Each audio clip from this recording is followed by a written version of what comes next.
तो high school के मेरे बहुत से प्यारे प्यारे विद्यार्थियों, आज हम कक्षा 10 के गणित के त्रिभुज चैप्टर के बारे में पढ़ेंगे। त्रिभुज के बारे में पढ़ेंगे और इनकी कुछ कसौटियाँ देखेंगे, कुछ एक्सरसाइज को सॉल्व करेंगे। तो चलिए हम सबसे पहले समय गंवाए बिना क्लास को स्टार्ट करते हैं। क्लास में आज हम पढ़ेंगे त्रिभुज। क्या पढ़ने जा रहे हैं? त्रिभुज।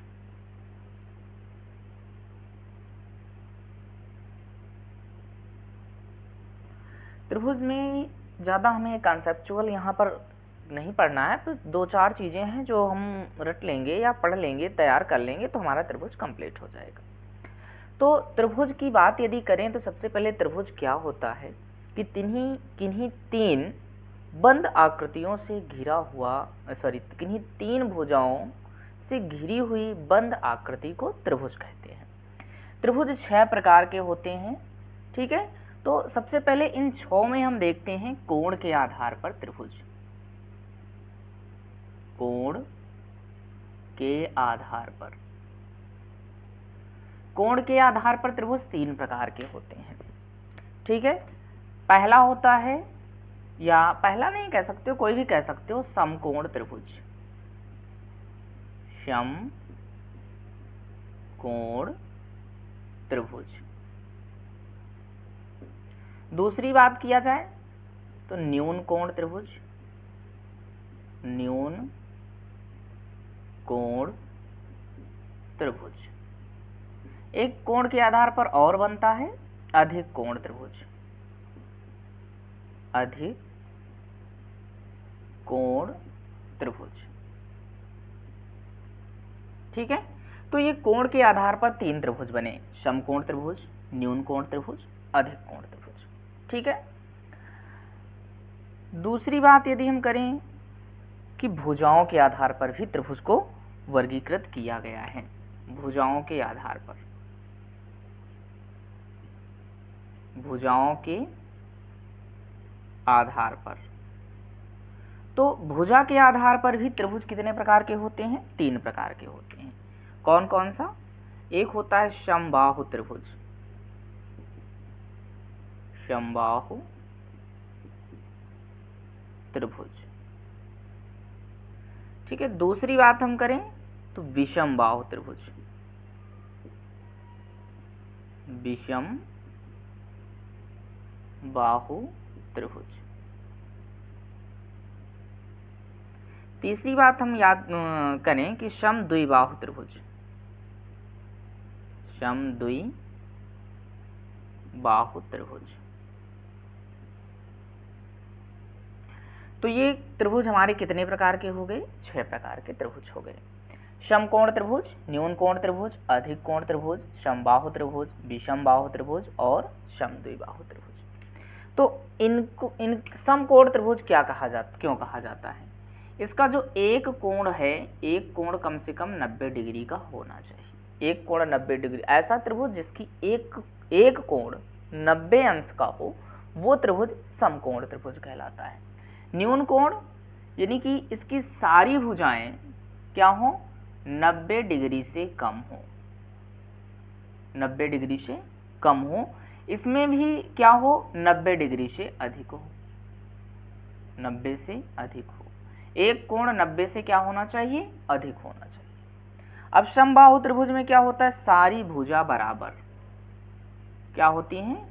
भुजा बराबर होती है। विषम बाहु में भुजा असमान होती हैं,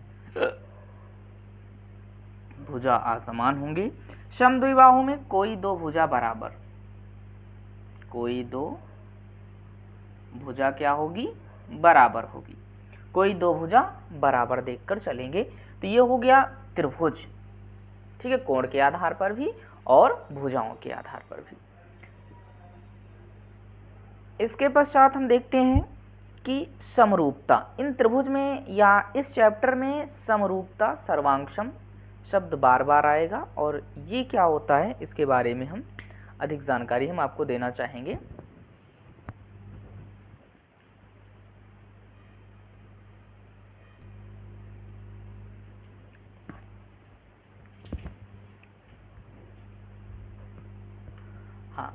तो यहाँ पर हम बता रहे हैं कि कोण के आधार पर हमने ज्ञात किया और भुजा के आधार पर पता लगाया। इसमें एक शब्द आता है समरूप, समरूप और सर्वांगसम। बहुत बच्चे कंफ्यूज रहते हैं इन वर्डों में, सर्वांगसम और सर्वांगसम, सॉरी, सर्वांगसम और समरूप। समरूप का मतलब होता है एक जैसा दिखना, एक जैसा दिखे, एक जैसा दिखना। और ये क्या होता है? सभी अंग बराबर, सभी भुजा बराबर, यानी कि भुजाओं का कंपैरिजन भुजाएं बराबर हो तो वो सर्वांगसम हुआ। एक की अपेक्षा दूसरे में भी संगत भुजा बराबर हो, और इसमें क्या हो? संगत भुजाएं बराबर हो और संगत कोण बराबर हो तो वो समरूप हो जाता है। ठीक है। समरूप के लिए संगत भुजा, त्रिभुज की बात यदि की जाए, संगत भुजा और संगत कोण, संगत कोण बराबर होने चाहिए। ये बात याद रखिएगा। समरूप कसौटी के लिए संगत भुजा और संगत कोण बराबर होने चाहिए। संगत कोण और संगत भुजा यदि नहीं बराबर है तो हम समरूप नहीं कह सकते, सर्वांगसम भी नहीं कह सकते हैं। सर्वांगसम के लिए तो संगत भुजा संगत कोण सभी बराबर होने चाहिए। ठीक है। सर्वांगसम के लिए संगत भुजा और संगत कोण दोनों बराबर ही ऑलरेडी होने चाहिए, संगत ही नहीं और भी सारे बराबर होने चाहिए। तो ये हो गया समरूप और सर्वांगसम। जैसे हम एक त्रिभुज लें, सॉरी वृत्त लें, ये वृत्त देखिए, ये हमेशा जितने भी वृत्त होते हैं वो सारे समरूप होते हैं। वृत्त हो गया, वर्ग हो गया, ठीक है, वृत्त, वर्ग, सॉरी ये भी वृत्त है, वर्ग, ये हमेशा क्या होते हैं? समरूप होते हैं। वृत्त और वर्ग हमेशा समरूप, यानी कि एक दूसरे से नहीं, दो वृत्त आपस में समरूप होंगे, दो वर्ग आपस में समरूप होंगे, दो घन आपस में समरूप होंगे, तो ये समरूपता की कसौटियां हैं कि समरूप कब होंगे, और इम्पोर्टेंट भी है हमारे लिए। तो ये बात आपके समझ में आ गई होगी। ठीक है, समरूप की कहानी। अब हम एक्सरसाइज पे चलते हैं। एक्सरसाइज 6.1 से स्टार्ट करते हैं। समय ज़्यादा हम नहीं लेंगे आपका, बस थोड़ा बहुत बताएंगे बस।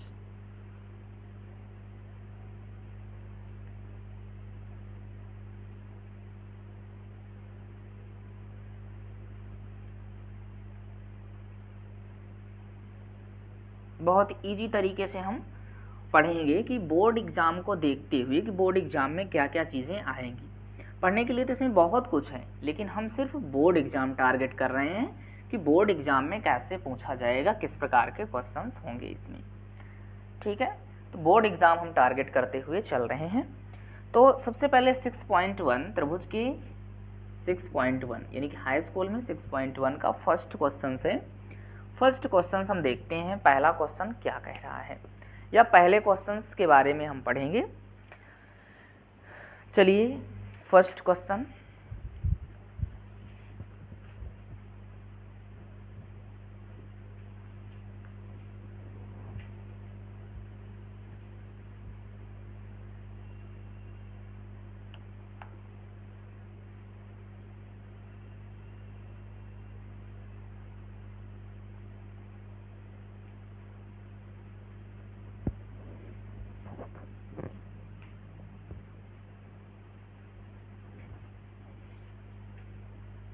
क्वेश्चन नंबर फर्स्ट देखो 6.1 का क्वेश्चन नंबर फर्स्ट।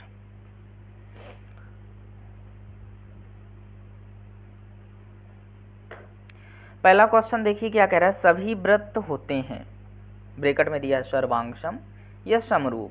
सर्वांगसम तो नहीं कह सकते, क्या कहेंगे? समरूप होते हैं। तो फर्स्ट में क्या हो जाएंगे? समरूप। जितने भी वृत्त होते हैं वो क्या होते हैं? समरूप होते हैं। तो पहला फिल कर लीजिए, दूसरा क्वेश्चन देखिए क्या कह रहा है कि सभी वर्ग होते हैं। अभी हमने तुरंत बताया था कि सभी वर्ग भी क्या होते हैं, समरूप होते हैं, समरूप होते हैं। वर्ग भी समरूप हो गया। तो डॉट डॉट दिया है, त्रिभुज समरूप होते हैं समद्विबाहु या समबाहु। तो समबाहु, कौन से, समबाहु, समरूप होते हैं। चौथा नंबर इसमें दिया है कि भुजाओं की समान संख्या वाले दो बहुभुज समरूप होते हैं, उनके संगत कोण क्या हो, बराबर हो, संगत कोण बराबर हो। और क्या होने चाहिए, उनकी संगत भुजाएं समानुपाती हो, संगत भुजाएं समानुपाती हो। ये बात आप याद रखेंगे कि संगत भुजा हमेशा समानुपाती होनी चाहिए और संगत कोण बराबर होना चाहिए। और समबाहु समरूप होते हैं, जितने भी समबाहु त्रिभुज होते हैं सब समरूप होते हैं और सभी वर्ग समरूप होते हैं, सभी वृत्त समरूप होते हैं। ठीक है, तो ये फर्स्ट क्वेश्चन हमने सॉल्व किया। सेकंड क्वेश्चन में देखिए क्या कह रहा है, निम्नलिखित युग्मों के दो भिन्न भिन्न उदाहरण दीजिए। पहला हम समरूप की बात करें, समरूप। तो समरूप में भी जो हमने लिखा वही भिन्न भिन्न उदाहरण मान लीजिए, जैसे कि वृत्त मान लो और सर्कल मान लो, सॉरी वर्ग। पहला क्वेश्चन हम देखिए वृत्त और एक वर्ग ले लेते हैं, ये दोनों क्या होंगे, हमेशा समरूप होंगे। दूसरा क्या हो, समरूप ना हो, समरूप ना हो। तो इसको हम समरूप ना हो भी बना सकते हैं। तो वृत्त एक हम ले लें,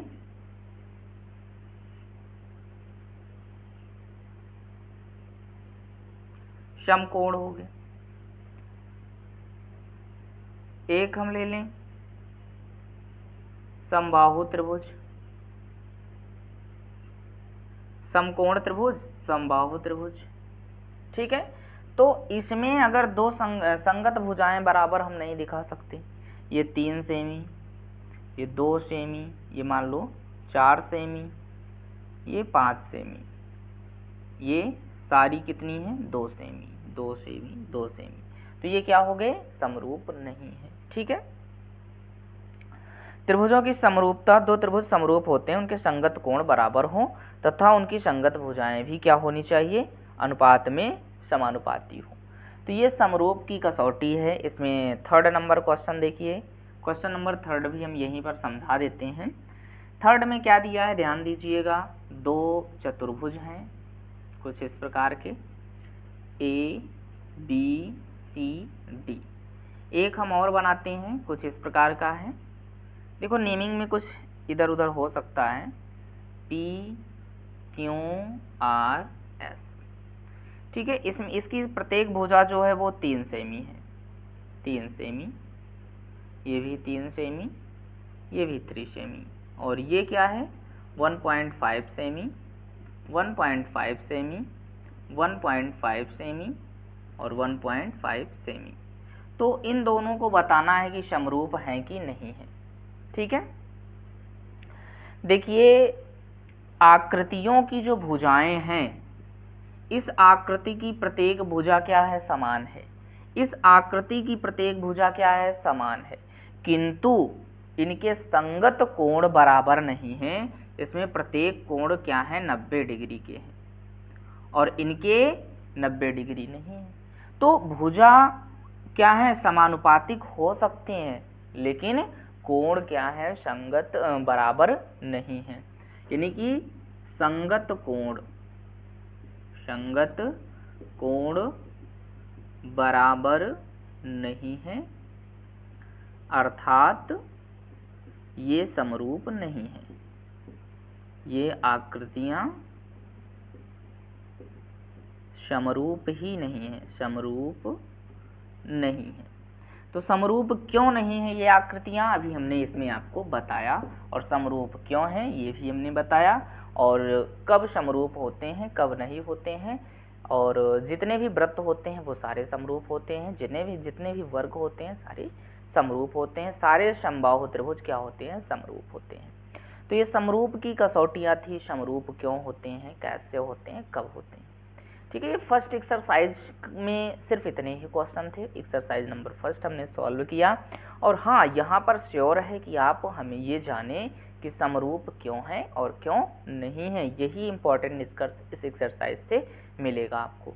तो चलिए अब नाउ नेक्स्ट एक्सरसाइज हम सॉल्व करेंगे, एक्सरसाइज 6.2। स्क्रीनशॉट ले लीजिए, इसको हम इरेज करेंगे। चलिए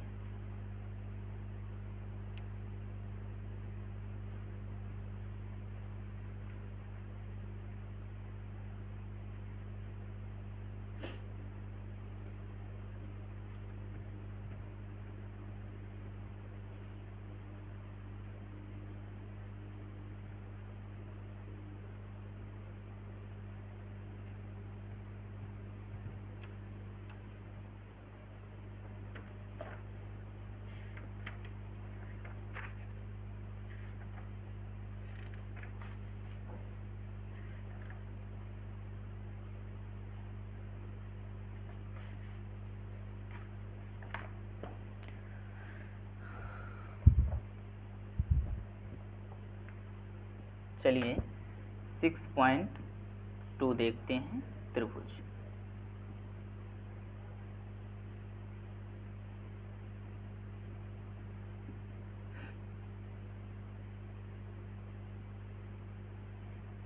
क्वेश्चन नंबर फर्स्ट देखिए।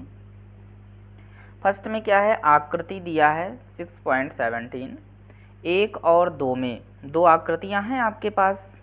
ठीक है, और आकृति हम बनाते हैं सबसे पहले।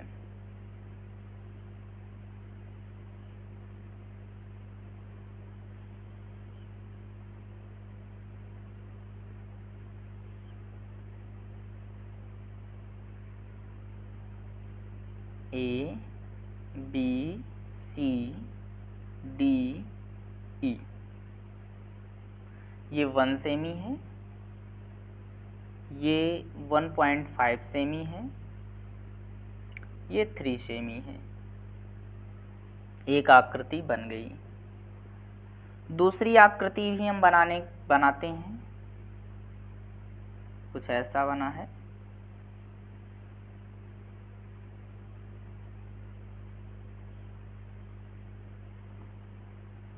कुछ इस प्रकार का।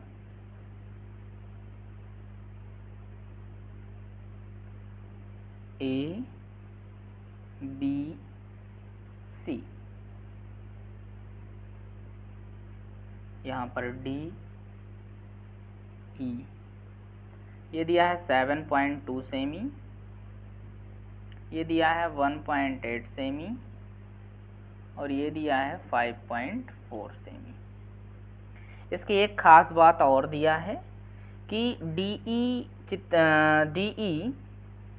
BC के समांतर है। DE BC के समांतर है। यहाँ पर देखो DE जो है वो BC के समांतर है।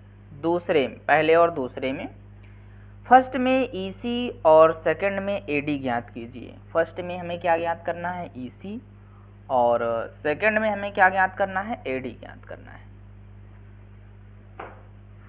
तो चलिए, ये सेकंड फिगर हो गया। आधारभूत समानुपातिक प्रमेय हम लगाएंगे। हमें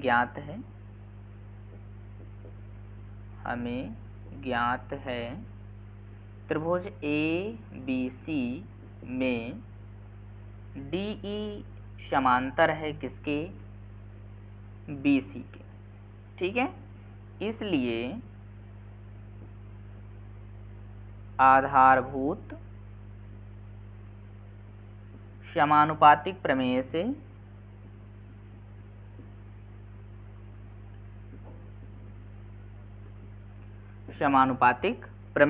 समानुपातिक प्रमेय लगाएंगे तो AD अपान क्या हो जाएगा, DB हो जाएगा। यानी कि ये भुजा इस भुजा यानी कि इस भुजा का अनुपात इसके इक्वल हम लिखेंगे। आधारभूत समानुपातिक प्रमेय है AE अपान EC हो जाएगा। ठीक है, मान भी सभी का दिया है। AD का मान कितना है 1.5 है, DE का मान कितना है DB का मान 3 है, AE का मान 1 है और EC का मान हमें ज्ञात करना है। ठीक है, फर्स्ट में EC ज्ञात करना है तो यहाँ से क्रॉस मल्टीप्लाई कर दो। क्रॉस मल्टीप्लाई करेंगे तो EC इज इक्वल टू क्या हो जाएगा, या यहाँ पर एक लाइन हम आपको बता दें, EC इंटू 1.5 हो जाएगा और ये 3 हो जाएगा। इधर हम और सॉल्व करेंगे तो EC की वैल्यू क्या हो जाएगी 3 अपान 1.5 हो जाएगा। ठीक है, क्रॉस मल्टीप्लिकेशन करने पर ये हमें प्राप्त हुआ। यहाँ से हम पॉइंट हटाएंगे तो क्या होगा, इसमें एक 0 लग जाएगा और ये क्या हो जाएगा 15 दूनी 30। तो EC का मान कितना आ गया 2 और यही हमारा फर्स्ट में क्या हो जाएगा आंसर हो जाएगा। देखो मेन रीजन है इसमें आधारभूत समानुपातिक प्रमेय, तो इसमें समानुपातिक प्रमेय को समझना बहुत इंपॉर्टेंट है। दूसरे में देखिए सेकंड के लिए, इसमें भी क्या है DE जो है वो समांतर है किसके BC के, ज्ञात है, इसलिए आधारभूत प्रमेय ये भी लगाएंगे तो क्या हो जाएगा AD upon DB is equals to AE upon EC। मान फिर से पुटअप कीजिए, इस क्वेश्चन में जो दिया है AD का मान हमें ज्ञात करना है, नहीं पता है, लेकिन DB का मान दिया है AD अपान 7.2 और AE का मान 1.8 है और EC का मान कितना है 5.4 है। ठीक है, तो इसको हम आगे सॉल्व करते हैं। क्रॉस मल्टीप्लाई करा लें या ये पॉइंट जाएगा उधर क्या हो जाएगा मल्टीप्लाई। अगर हम इधर देखें तो ये हो जाएगा AD is equals to 1.8 into 7.2 upon 5.4। Point से इसका हम ये पॉइंट कैंसिल कर दें तो हमारे पास, और इस पॉइंट को जब हम हटाएंगे तो इसमें एक 0 लग जाएगा। ठीक है, ये कितने टाइम्स में कट जाएगा 18 तिहाई 54 और ये अब कितनी बार में जाएगा 3 दूनी 6 3 चौक 12 और ये 30 आया। और इसको और आगे सॉल्व करेंगे तो 3 8 24 और ये हो जाएगा हमारा क्या 3 दहा में 30। सॉरी, यहाँ पर देखिए क्या चीज़ें आ रही है। AD is equals to 1.8 into 7.2 और ये क्या हो जाएगा 5.4। पॉइंट से इसको हम कैंसिल कर दें तो ये क्या हो जाएगा 18 तिहाई 54।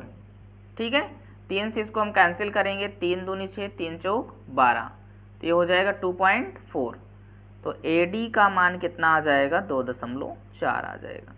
तो दोनों में हमने, एक में हमें क्या निकालना था EC का मान कितना आ जाएगा 2 आ जाएगा और AD का मान कितना आ जाएगा हमारे पास 2.4 आ जाएगा। देखो ऐसे इजी तरीका है, बहुत इजी है इसको सॉल्व करना। ठीक है, केवल और केवल आपका मेन मकसद ये आधारभूत प्रमेय का है। आधारभूत समानुपातिक प्रमेय पता है तो आसानी से लगा डालेंगे। तो चलिए इसका स्क्रीनशॉट ले लीजिए। नाउ नेक्स्ट क्वेश्चन इसका हम देखेंगे सेकंड। इसको हम इरेज करते हैं, नोट डाउन कर लीजिए।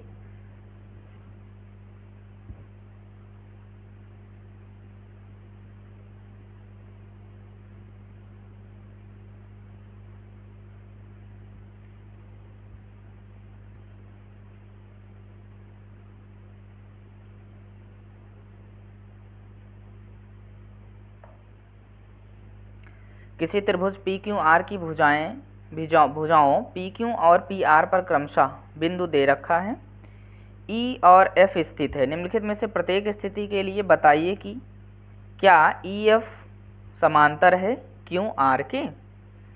तो सबसे पहले सेकंड का क्वेश्चन नंबर फर्स्ट देखिए,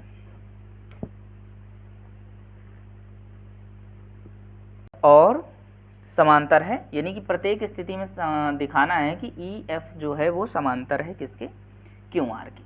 ठीक है, प्रत्येक स्थिति में। तो सबसे पहले देखिए इस त्रिभुज के अनुसार दिया है, क्या दिया है, PE इज इक्वल टू 3.9 सेमी। ठीक है, E Q is equal to 3 सेमी। PF इज इक्वल टू 3.6 सेमी और FR इज इक्वल टू 2.4 सेमी। ठीक है, क्वेश्चंस में ये दिया है। अब देखो क्वेश्चन हम बनाएंगे। सबसे पहले एक त्रिभुज बनाते हैं। ये हमारे पास एक त्रिभुज हो गया। ठीक है, ये हो गया PQR, इस पे E और F विराजमान है। ठीक है, तो PE क्या है, 3.9 सेमी है। अब ये त्रिभुज हमने बना दिया, ये लिखने की जरूरत नहीं, यहाँ से आप लिख सकते हो। ठीक है, और क्वेश्चन में यही सिद्ध करना है हमें कि ये समांतर है, दिखाना है कि है कि नहीं है, प्रत्येक स्थिति में यही बताना है। तो मान लेते हैं, कुछ समय के लिए मान लो, माना EF समांतर है किसके, QR के। इसलिए इसमें समानुपातिक प्रमेय लगाएंगे, आधारभूत प्रमेयिका से, आधारभूत प्रमेय से, यानी कि आधारभूत समानुपातिक प्रमेय से समानुपातिक प्रमेय लगाएंगे।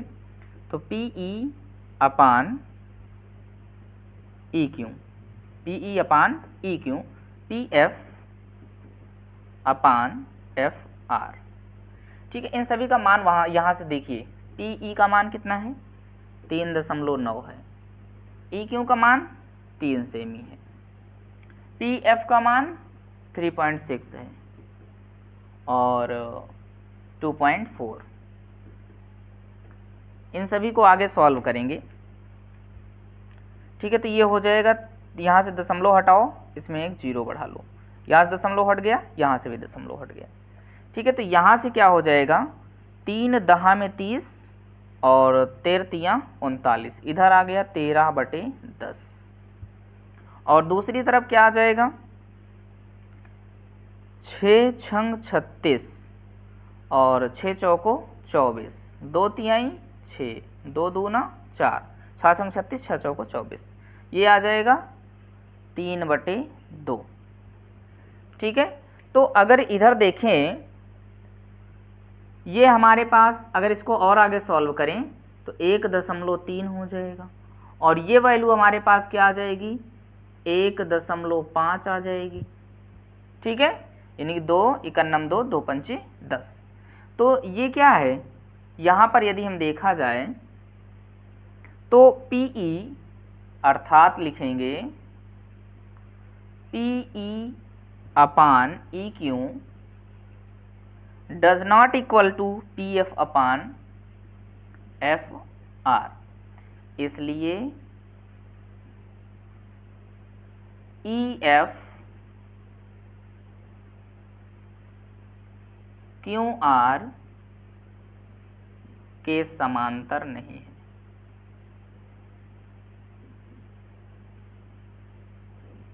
ठीक है, सेकंड का फर्स्ट क्वेश्चन हमने सॉल्व किया।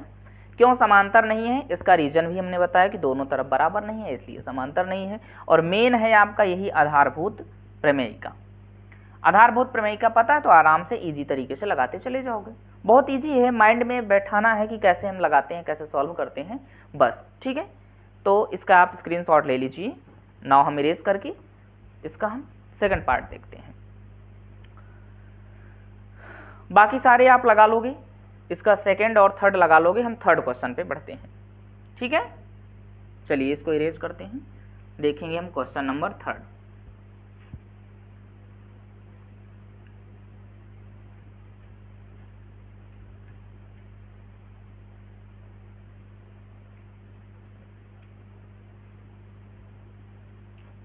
इसके और पार्ट आपको लगाना है, ठीक है। सेकंड और थर्ड पार्ट आपको इसके लगाने हैं, बिल्कुल सेम जैसे अभी हमने बताया ऐसे ही लग जाएगा। थर्ड पार्ट में देखिए, थर्ड क्वेश्चन देखिए, आकृति दिया है 6.18 में, एक आकृति बनाते हैं थर्ड नंबर क्वेश्चन में।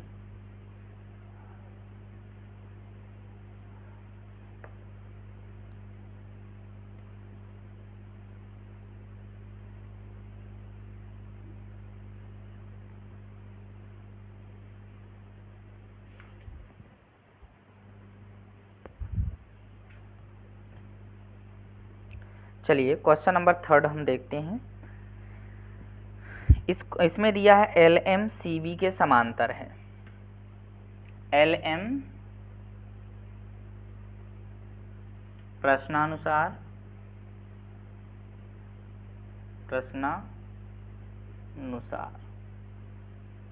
क्या है कि एम एल, ध्यान दीजिएगा, समांतर है किसके, बी सी के, और एल एन सी डी के, और एल एन समांतर है किसके, सी डी के। दो चीज़ें हैं, तो हमें ये सिद्ध करना है, क्या सिद्ध करना है, A M upon A B is equals to A N upon A D. चलिए सबसे पहले दो त्रिभुज, एक त्रिभुज देखो ये बन रहा है ए बी सी, त्रिभुज ए बी सी में मूल भूत समानुपातिक प्रमेय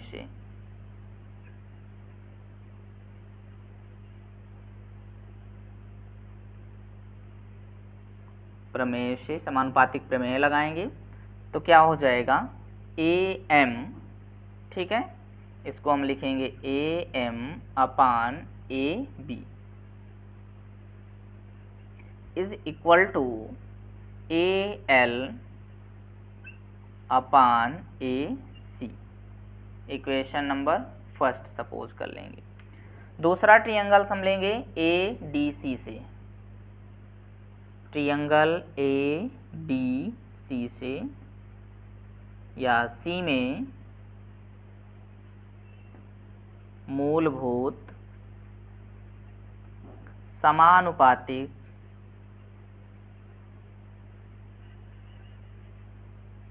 प्रमेय से,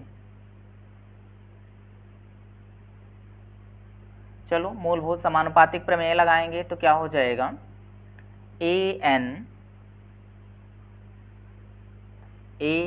अपान A D is equal to A L upon A C. Equation number second. समीकरण 1 और 2 से, समीकरण 1 और 2 से कंपेयर करेंगे, ए एम अपान ए बी हो जाएगा, ए एम अपान ए बी, और दूसरी तरफ ए L upon A C cancel, क्या बचेगा, A N upon A D, A N upon A D, यही क्या करना था, सिद्ध करना था, इति सिद्धम। ठीक है, सिद्ध हो गया। देखो एक लाइन लिखा और कंपेयर कर दिया, सिद्ध हो गया।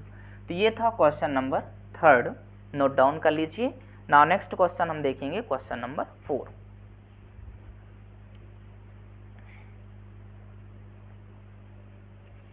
क्वेश्चन नंबर 4 देखिए,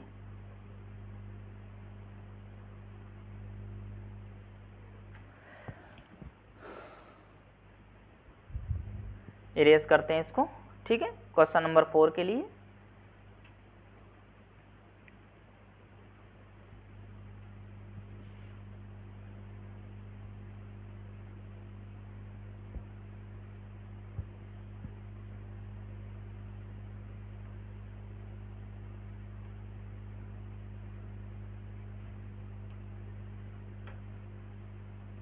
क्वेश्चन नंबर 4 देखिए, आकृति दिया है एक आकृति फिर से हमें मिल गई, कुछ इस प्रकार का है।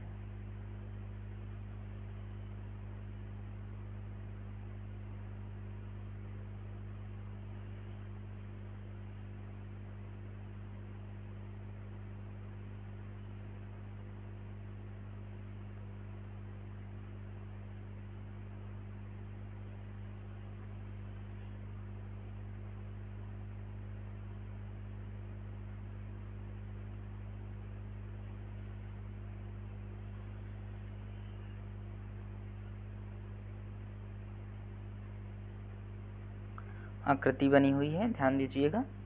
ए B C, A B C, D F E, ये एफ है, ई है और ये डी है। क्वेश्चन देखिए, पढ़िए क्या कह रहा है। आकृति मिला, इस प्रश्न में दिया है डी ई समांतर है ए सी के और डी एफ समांतर है ए ई के, तो सिद्ध करना है B F upon F E is equal to B E upon E C. तो देखिए यहाँ पर त्रिभुजों को अभी पहचान रहे हैं, सिर्फ हम त्रिभुजों को पहचानना सीख रहे हैं। तो सबसे पहले चित्र में दिया है या प्रश्नानुसार दिया है, प्रश्नानुसार दिया है क्या, डी एफ समांतर है किसके, डी ई समांतर है ए सी के, समांतर है किसके, ए सी के, और एक समांतर है किसके, डी एफ समांतर है ए ई के, डी एफ समांतर है ए ई के। देखो ऐसा क्वेश्चन मिलता है। अच्छा, सिद्ध क्या करना है वो भी हम लिख देते हैं। सिद्ध क्या करना है, B F upon F E is equal to V E upon E C सिद्ध करना है। तो यहाँ पर ध्यान दीजिएगा, डी ई समांतर है ए सी के, यानी कि ये पूरा त्रिभुज लिया गया, ठीक है। डी एफ समांतर है किसके, ए ई के, तो ये त्रिभुज की बात हुई है। तो सबसे पहले हम त्रिभुज ए बी सी से, त्रिभुज ए बी सी में आधारभूत समानुपातिक प्रमेय से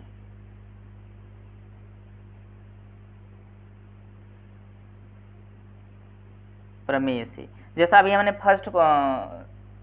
थर्ड क्वेश्चन में किया था, क्या वैसे ही करने पर यहाँ पर आ जाएगा। तो चलिए हम सिद्ध सॉल्व करते हैं। क्या कि बी एफ अपान एफ ई है और बी ई अपान क्या है, ई सी है, बी ई अपान ई सी है। तो यही तो हमें मोस्ट इम्पॉर्टेंट क्वेश्चन है। हम कौन कौन सा ए बी सी लिए हैं, तो यहाँ पर हम देखेंगे B D upon B A, इसको हम लिखेंगे B D upon D A. एक तो हम ये बना लेते हैं B D upon D A, एक में ही है, ठीक है, equal to B E upon E C कर दें, इक्वेशन नंबर फर्स्ट।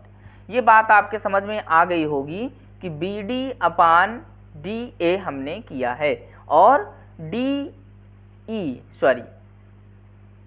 कौन सा, बी ई अपान ई सी किया। समझ में आई ये बात। अब एक त्रिभुज और हमारा बन रहा है ए बी ई से, ठीक है। दूसरा हम ट्रायंगल्स बनाते हैं ए बी, त्रिभुज ए बी ई में आधारभूत समानुपातिक प्रमेय से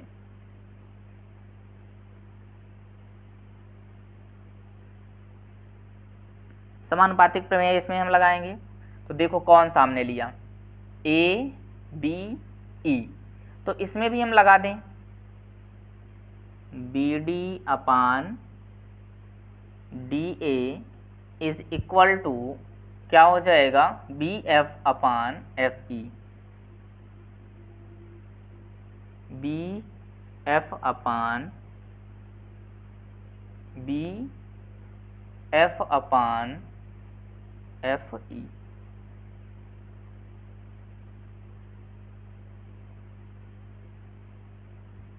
बी एफ अपान क्या हो जाएगा, एफ ई या E F, B F upon E F कर देंगे, सॉरी इसको हम पहले लिख देते हैं ई एफ। इसको इक्वेशन नंबर सेकंड सपोज कर लेते हैं। फर्स्ट और सेकंड से कंपेयर कर देंगे,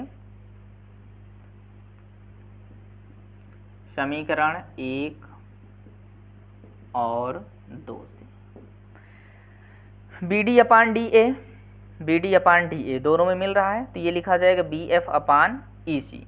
इसको हम लिख देंगे B F upon B F upon E सी। ये बी एफ अपान ई सी कैसे आ गया, बी ई होना चाहिए, सॉरी बी ई रहेगा यहाँ पर, ध्यान दीजिएगा।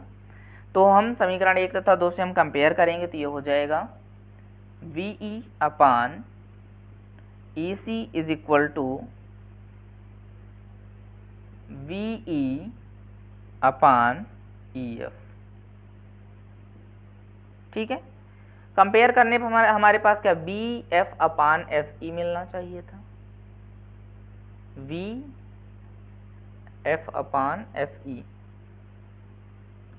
B F upon F E, B E upon E C. ठीक है, और B F upon F E. यहाँ पर हमने लिखा भी है, सॉरी ये क्या हो जाएगा, बी एफ अपान एफ ई हो जाएगा ना। तो हमें सिद्ध क्या करना था, ये सिद्ध हो गया।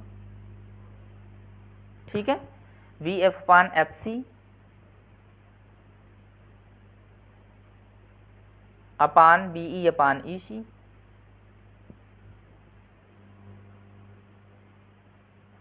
B D upon D A, B E upon E C. ठीक है, दूसरे में क्या था, B F upon E F.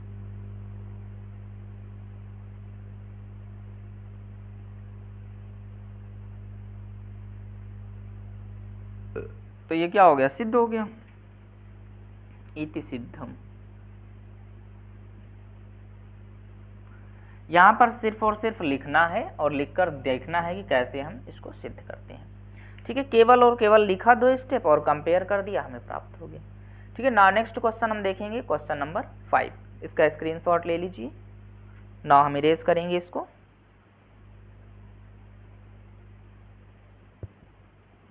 चलिए,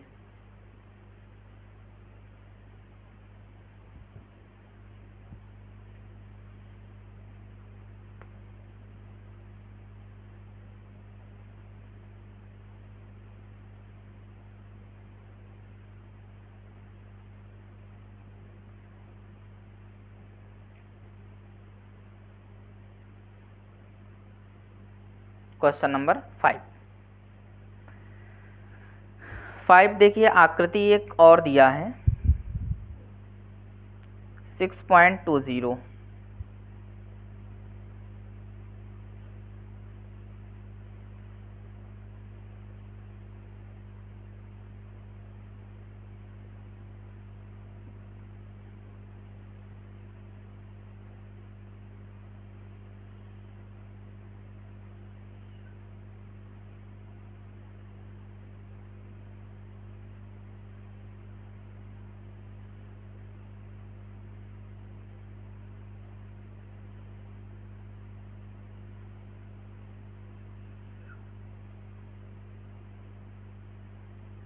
P Q R, P naming दूसरे पेन से करते हैं।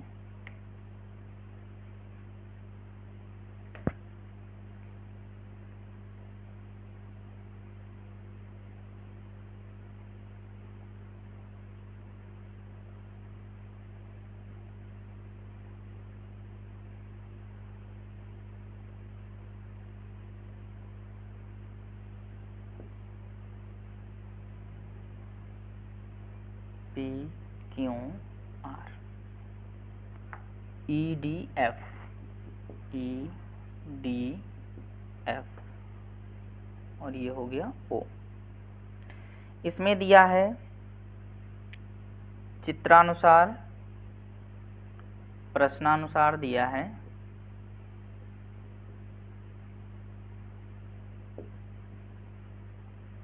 DE समांतर है OQ के, और DF समांतर है किसके, OR के। तो दिखाना है कि EF समांतर होगा, है ना, दिखाइए EF समांतर है QR के। बहुत जटिल समस्या आ गई आप लोगों के लिए, है ना। देखो कुछ भी हमें देखना है, यहाँ पर दो चीजें समांतर मिल गई हैं। DE जो है समांतर है OQ के, ये लाइन इस लाइन के समांतर है, एक ट्रायंगल से यहाँ से हम क्रिएट कर लेंगे ये। दूसरा DF समांतर है OR के, DF समांतर है OR के। तो दो त्रिभुज वैसे ही बनाए जैसे अभी हम बनाए थे, ठीक है। चलिए दोनों त्रिभुजों की हम बात करेंगे, त्रिभुज PQO से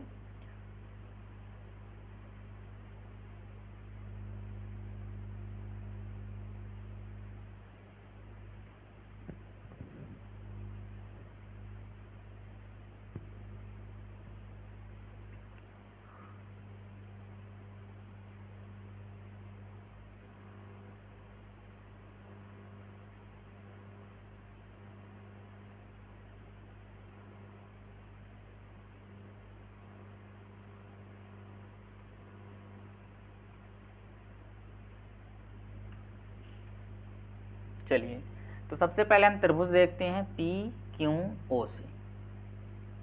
PQO से त्रिभुज PQO में मूलभूत समानुपातिक प्रमेय से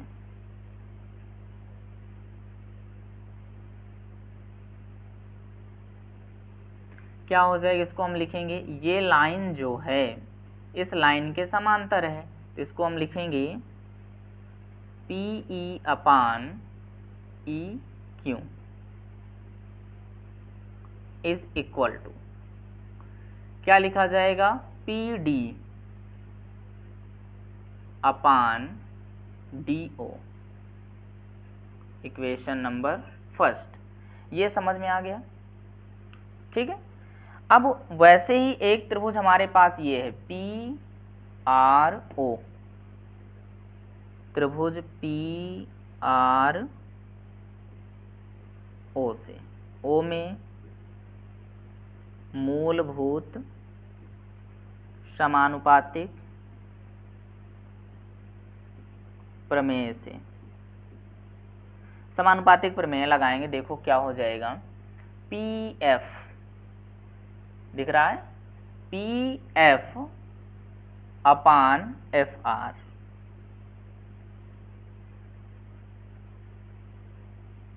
is equal to PD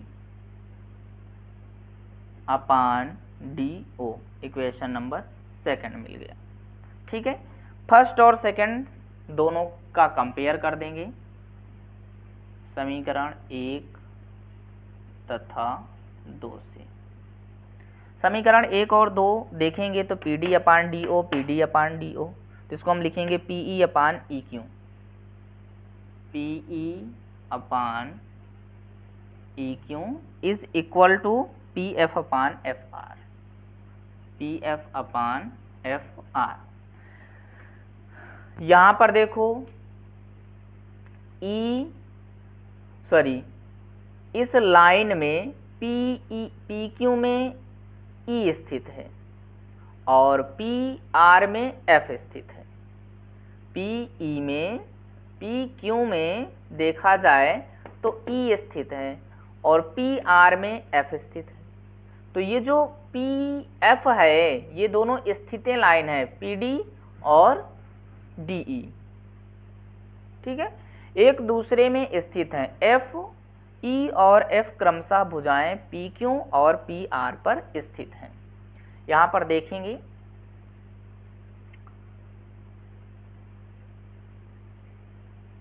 F और ई क्रमशः, जो ये एफ और ई है, यहां एफ और ई क्रमशः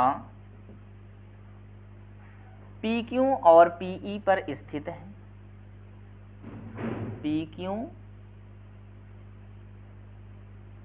और पी ई पर स्थित है, ठीक है। पी क्यू और पी ई पर जब स्थित होता है तो ये लाइनें समांतर होती हैं, ठीक है। तथा P E upon E Q दिया भी गया, P E upon E Q, और P F upon F R है। पी एफ अपान क्या है, एफ आर है।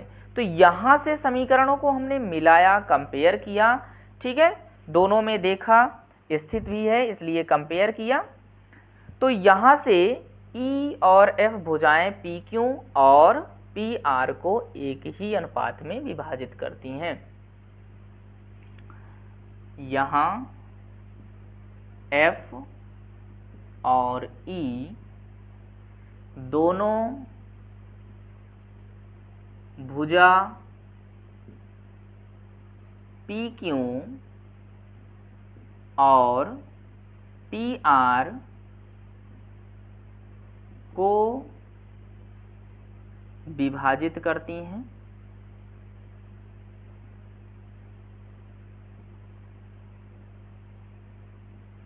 अर्थात हमें सिद्ध क्या करना था, ई एफ और क्यू आर, ई एफ समांतर होगा क्यू आर के। ई एफ जो है वो समांतर होगा किसके, ई एफ समांतर होगा क्यू आर के, ठीक है। यही हमें सिद्ध करना था। इति सिद्धम,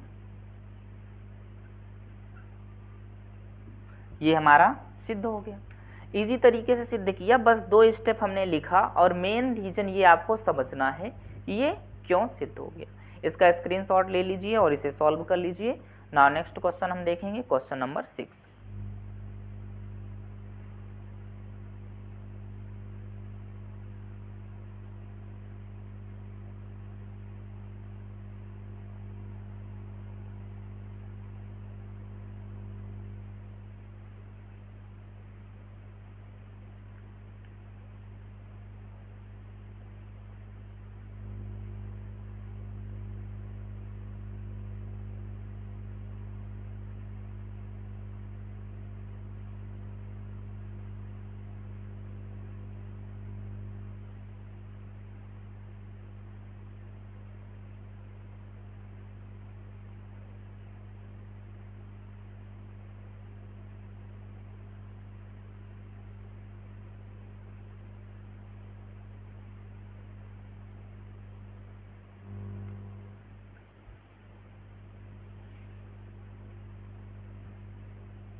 क्वेश्चन नंबर 6,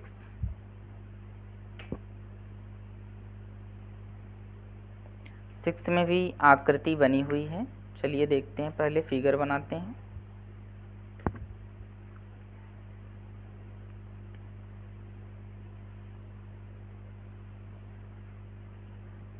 एक ट्रायंगल है हमारे पास, इसमें एक बिंदु O है,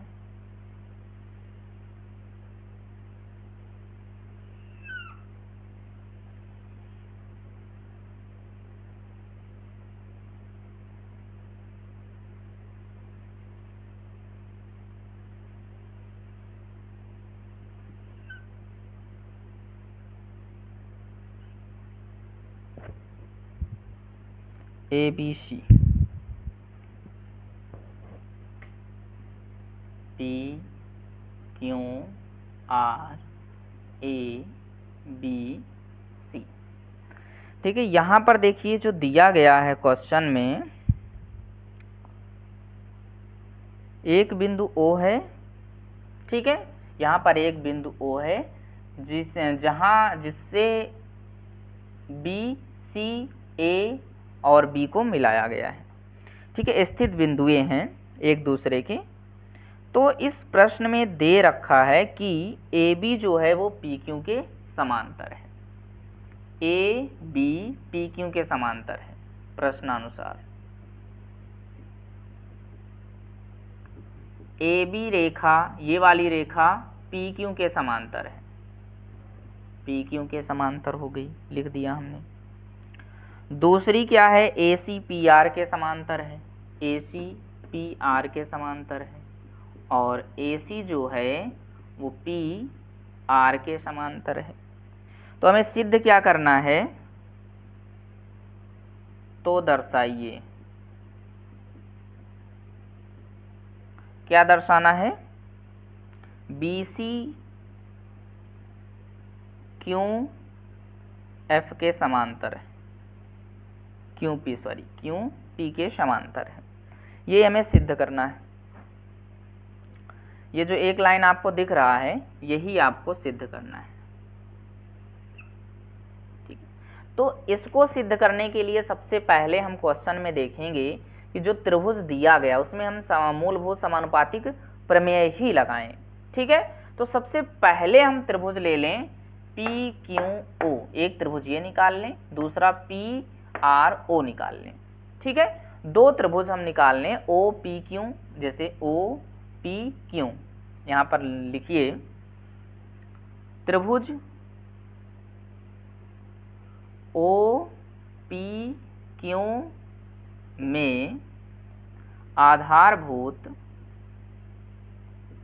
मूल आधारभूत समानुपातिक प्रमेय से, समानुपातिक प्रमेय से प्रमेय इसमें हम लगाएंगे तो क्या हो जाएगा, ध्यान दीजिएगा। इसको हम, ये वाला हमने लिया है, ठीक है, तो इसको हम क्या लिख सकते हैं, PA/AO। क्या लिख सकते हैं, जब हमने OPQ लिखा तो इससे हम लिख क्या सकते हैं, PA/OA या OA/AP लिखें, OA/AP।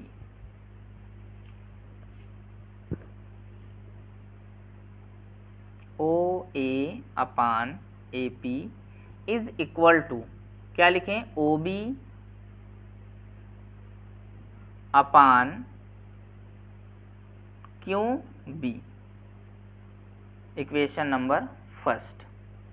दूसरा ट्रायंगल हम लें, ये वाला त्रिभुज OPR से, R में आधारभूत समानुपातिक प्रमेय से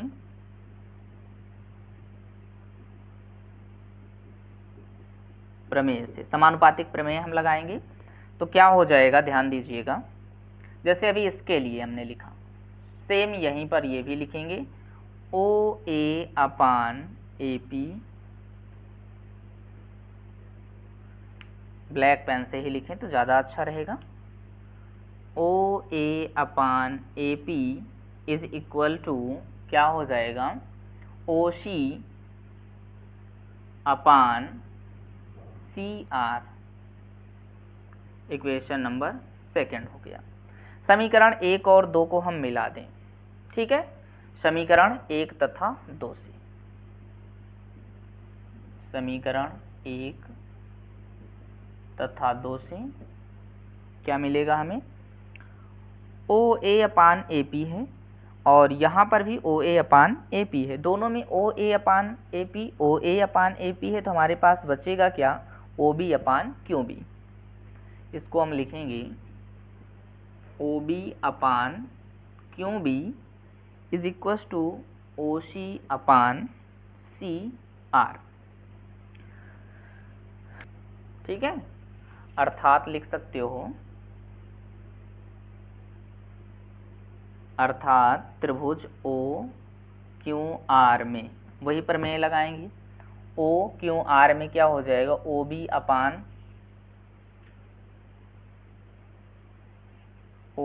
अपान QB is equal to OC upon CR। OC upon CR सिद्ध हो चुका है, ऊपर भी हमने लिख दिया है।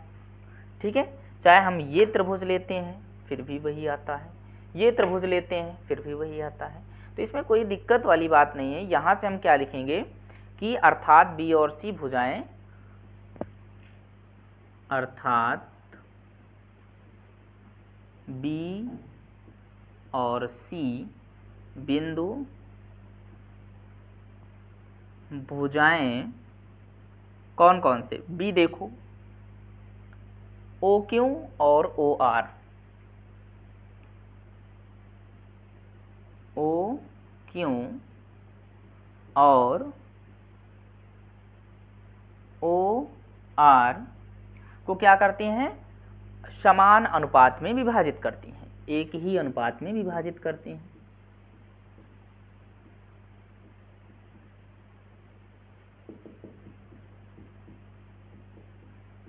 विभाजित करती हैं, इसलिए ये जो लाइन होगा BC QP के समांतर होगा, BC समांतर होगा QP के, ये हमें सिद्ध करना था। इति सिद्धम, इसमें सिर्फ और सिर्फ लिखा गया है और कुछ भी नहीं किया गया। दो इक्वेशन बनाया, उनका कंपेयर किया और क्यों कहाँ पर स्थित है, स्थित होने के कारण समान अनुपात में जब विभाजित करता है तो वो समानुपातिक प्रमेय के अंतर्गत आता है और वो समांतर होते हैं। ठीक है, तो क्वेश्चन नंबर 6 हमने सॉल्व किया, इसका आप स्क्रीनशॉट ले लीजिए। ठीक है,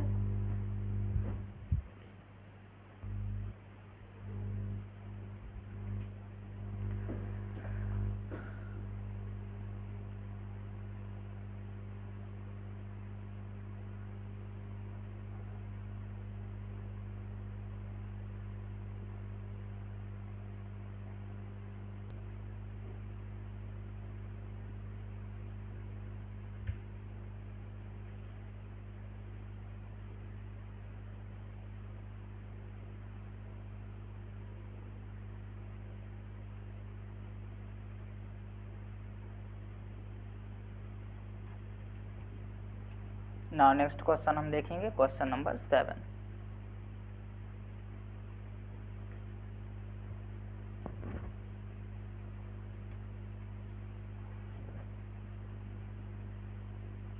क्वेश्चन नंबर 7 देखिए, प्रमेय दिया है 6.1। 6.1 की प्रमेय को हम देखेंगे।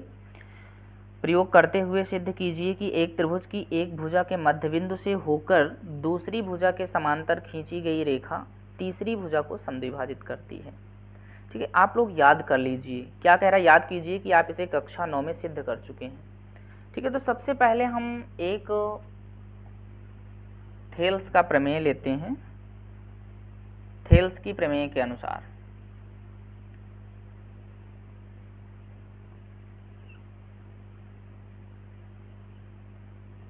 ये लाइन इस लाइन के बराबर है।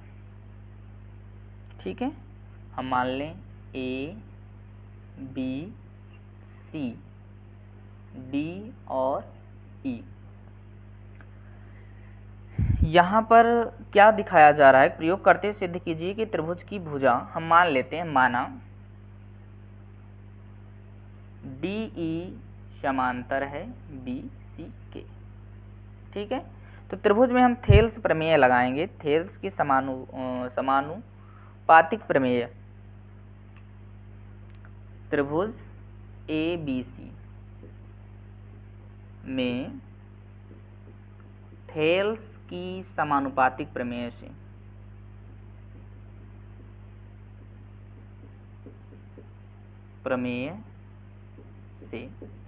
प्रमेय लगाएंगे तो क्या हो जाएगा, AD upon DB is equal to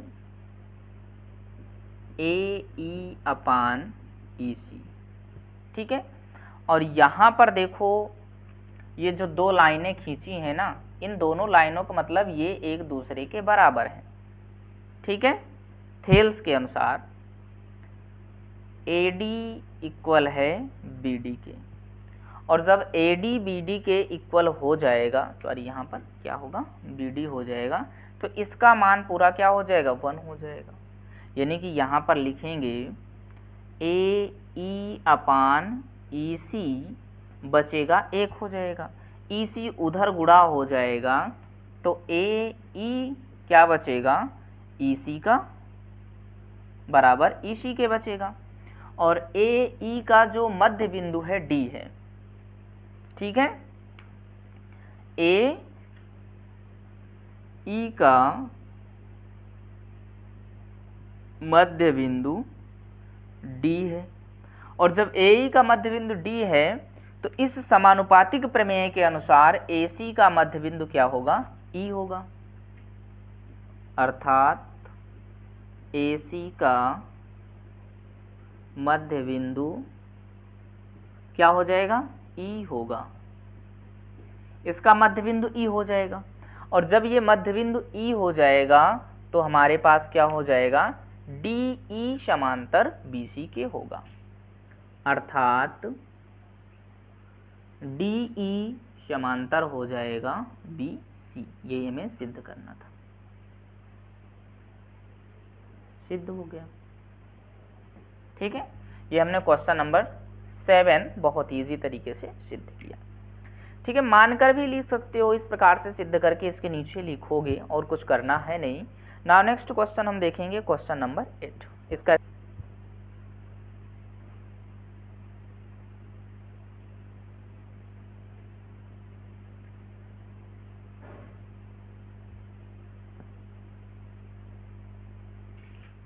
चलिए क्वेश्चन नंबर 8 देखते हैं।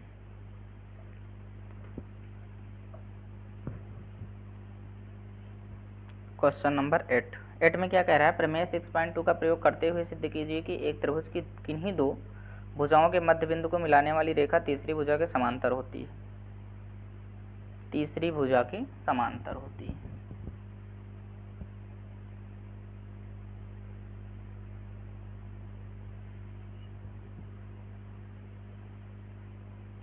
क्या कह रहा है, ध्यान, तीसरी भुजा के समांतर होता है, ABC, ये लाइन हमारे पास है, इसके समांतर कह रहा है DE, ठीक है। तो सबसे पहला काम हम इसमें ये करेंगे कि दिखाना है, थेल्स का जो प्रमेय है वो प्रमेय तो कहती ही ये बराबर होता है, लेकिन हमें सिद्ध करना है कि DE जो है वो DE समांतर है किसके, BC के। यही हमें सिद्ध करना है, ठीक है। अब ये सिद्ध कब होगा, जब ये समानुपातिक प्रमेय हम लगाएंगे। अब प्रमेय उनकी ये कहती है चलो अलग अलग लाइनें हम लेते हैं, माना ये लाइन जो है इस लाइन के बराबर है, ये लाइन इस लाइन के बराबर है, ठीक है। तो यानी यहां से हम देखें कि AE जो है वो EC के बराबर है, ठीक है। इक्वेशन नंबर 1 मान लेते हैं, और AD जो है वो किसके बराबर है, AD BD के बराबर है। इक्वेशन नंबर 2 मान लेते हैं। अब इस त्रिभुज में जो हम प्रमेय लगाएं, यदि हम प्रमेय की सहायता लें तो दोनों तरफ 1 बचेगा, और 1 का मध्य बिंदु क्या हो जाएगा, DE हो जाएगा। लेकिन हमें DE BC सिद्ध करना है, जो DE है वो BC के समांतर है। तो यहाँ से देखो हम क्या कर सकते हैं कि वही प्रमेय हम लगाएंगे, थेल्स की प्रमेय के अनुसार, या प्रमेय हम यहाँ पर लगाकर सिद्ध करेंगे। क्या, थेल्स के अनुसार या त्रिभुज ABC में समानुपातिक प्रमेय से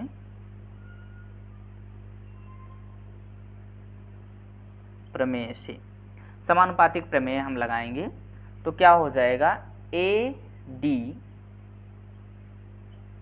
अपान D V is equals to A E upon E C हो जाएगा।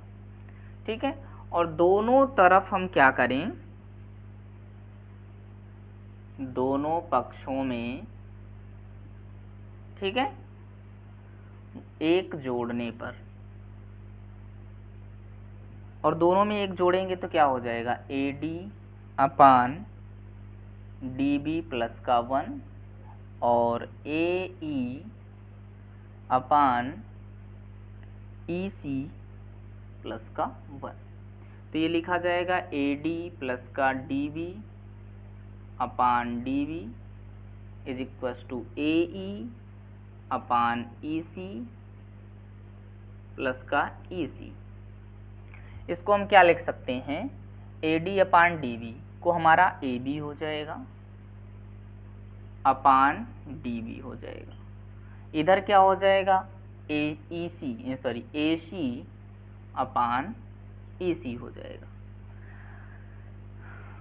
अब ए बी का जो मध्य बिंदु है डी हमने सपोज किया है, क्या है कि ए डी कहीं पर दिख रहा है डी वी के बराबर है, ये जो ए बी डी वी के बराबर है, और ए सी यहाँ पर ए ई या ई सी जो है ए ई के बराबर है।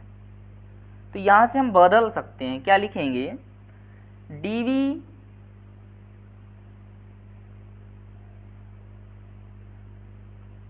ए बी की जगह पर क्या लिखेंगे,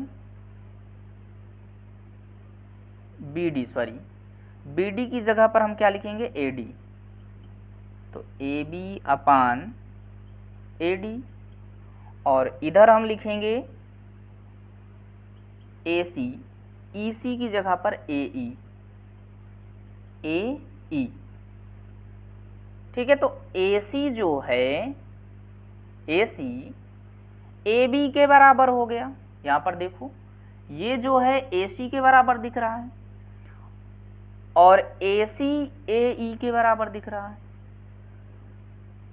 ए सी ए ई, ए सी ए ई के बराबर हो गया और ए बी ए सी के बराबर हो गया, ए बी ए सी के बराबर हो गया, अर्थात इसका मध्य बिंदु क्या हो गया, डी हो गया, है ना, ये दिख रहा है ना। अर्थात बिंदु डी जो है ए बी का समद्विभाजक है, ए बी का समद्विभाजक है, और ई ए सी का समद्विभाजक है, बिंदु ई ए सी का समद्विभाजक है। अर्थात यहां पर देखो डीई बीसी के समांतर होगा, डीई समांतर होगा बीसी के, इति सिद्धम। यही हमें बच्चा सिद्ध करना था, सिद्ध हो गया। देखो क्वेश्चन नंबर 8 बहुत इजी था, इसको हमने कैसे सॉल्व किया ये आप देख रहे हो। ठीक है, केवल और केवल हमने दोनों पक्षों में एक जोड़कर ही हम यहाँ पर निकाले हैं किस प्रकार से इसको ऐड होगा। तो यहाँ पर क्वेश्चन नंबर 8 सॉल्व कर दिया है, पढ़ लीजिए। नाउ नेक्स्ट क्वेश्चन हम देखेंगे क्वेश्चन नंबर 9। इसको इरेज कर दें, स्क्रीनशॉट ले लीजिए। नाउ नेक्स्ट क्वेश्चन हम देखेंगे क्वेश्चन नंबर 9।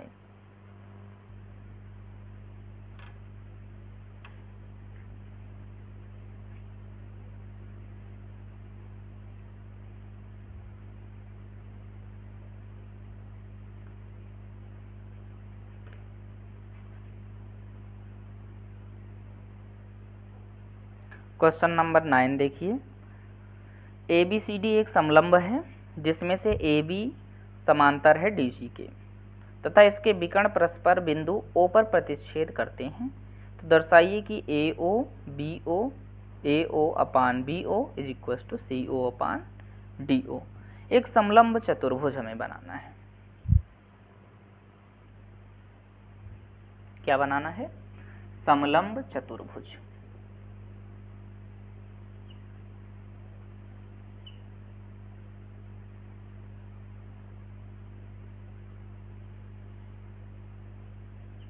ये हमारे पास एक समलंब चतुर्भुज हो गया। इसमें ABCD नेमिंग कर देते हैं, ABCD, ABCD।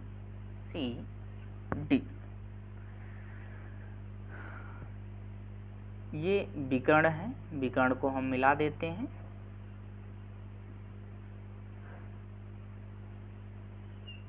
ठीक है, ये क्या हो गया? विकर्ण।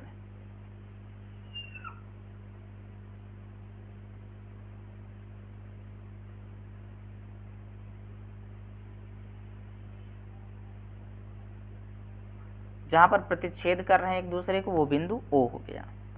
बिंदु O से हम एक बिंदु ड्रा कर लेते हैं, मान लेते हैं बिंदु E।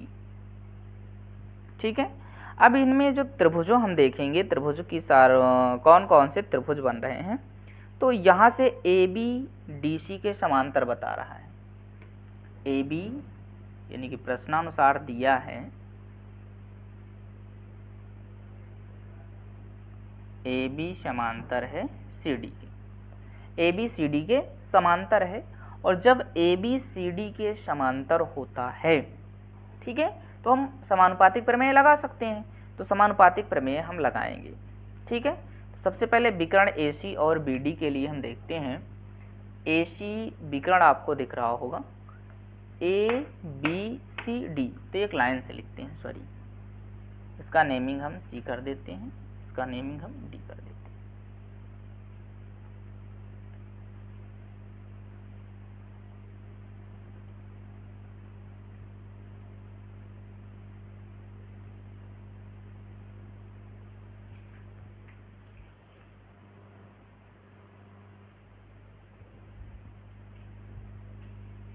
चलिए क्वेश्चन नंबर 9 देखते हैं।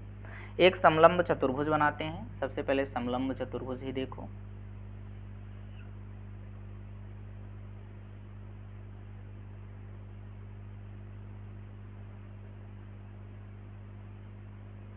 ये समलंब चतुर्भुज हो गया, ABCD।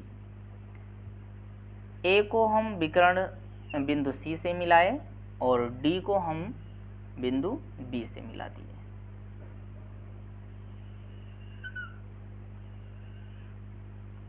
और जहां पर प्रतिच्छेद करा उसका नेम हमने रख दिया बिंदु O। बिंदु O से हमने एक AB पर एक बिंदु E लिया जो समद्विभाजित कर रहा है। इसमें है कि क्वेश्चन में क्या कह रहा है, AB DC के समांतर है, प्रश्नानुसार दे रहा है, क्वेश्चन में दिया है। ठीक है, AB समांतर है किसके? DC के। और जब AB DC के समांतर है तो सिद्ध करना है, तो सिद्ध कीजिए। क्या सिद्ध करना है वो भी लिख देते हैं हम। AO/BO is equal to CO/DO, ये सिद्ध करना है। तो ये सिद्ध करने के लिए आपके पास क्या है, AO/BO is equal to CO/DO है। अब यहाँ पर देखिए AE एक जो त्रिभुज बन रहे हैं, AOD बन रहा है, और कौन सा बन रहा है, AOB बन रहा है। तो हम मूलभूत सबसे पहले एक त्रिभुज हम लेते हैं ADC, त्रिभुज ADC, एक त्रिभुज ये बन गया। दूसरा हम ले लेंगे ADB, दोनों में ये समद्विभाजक हो जाएगा। ठीक है, तो सबसे पहले काम करेंगे, विकर्ण को हम छोड़ते हैं, त्रिभुज ADC में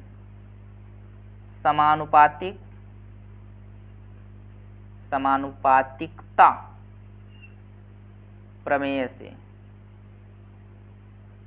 क्या हो जाएगा, AE upon ED, AE upon ED हो गया। कौन सा लिया हमने, ADC, तो ये हो जाएगा AO upon CO, AO upon CO लिख देंगे, इक्वेशन नंबर फर्स्ट। ठीक है, और एक ट्रायंगल हम ले लें ADB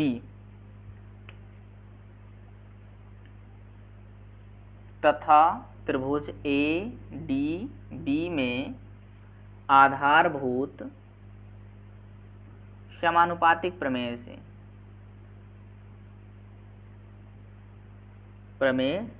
देखो, इसमें हम समानुपातिक प्रमेय लगाएंगे तो ED अपान AE हो जाएगा।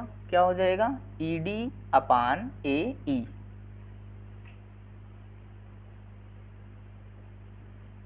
इज इक्वल टू ED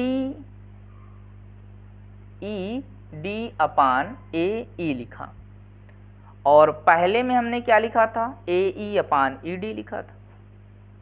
ठीक है, तो यहां से हमारे पास ED अपान AE बन रहा है, और इक्वल में हमारे पास जो दूसरा बन जाएगा DO अपान BO लिख सकते हैं,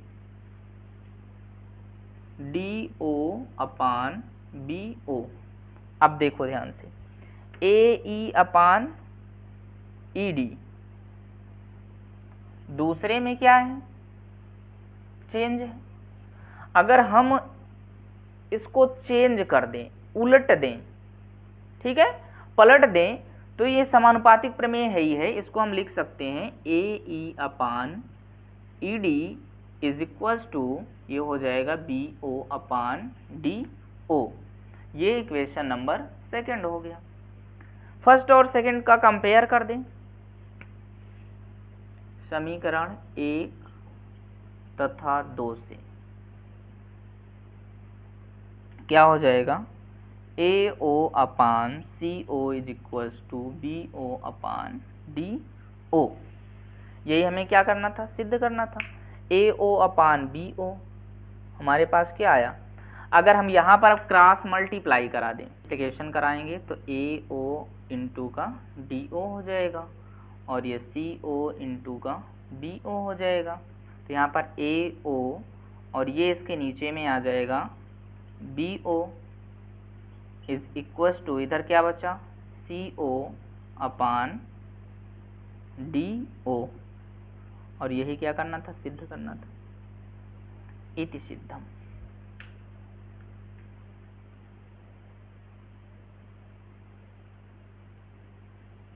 ठीक है, तो हमने 9 क्वेश्चन 6.2 के ही सॉल्व कर लिए।